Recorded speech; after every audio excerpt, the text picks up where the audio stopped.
వారిపై సంతతి కొరకై అహోరాత్రములు తపస్సు చేసే వానర కేసరి కేసరి కుల సతి కడుపు పట్టగా జనించినాడొక అసమాన బలోద్ధతుడు సంయుతుడు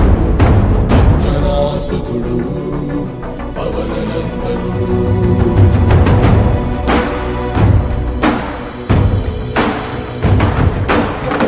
కిరణముల ఉదయాత్మి గని అది పండిన తీరని పంటను పడు సూర్యమండలము పట్టి తినాలని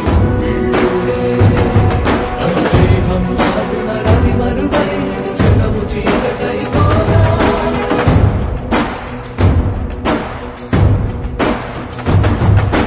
అది అమరేంద్రుడు గమనించి తన ఐరావతమది ఓడించి ఆంజనేయుని సమీపించి తన వజ్రాయుధమును విసరగా అది పవననందనుని హనుముని తాకా చిందిన రక్త బిందువే విద్యుద్వేగంతో ధరణి స్థలి వంద కడలిలో చొచ్చి వంద కడలి అట్టడుగున గల శ్రీరంగ శుద్ధి గర్భము చేరియట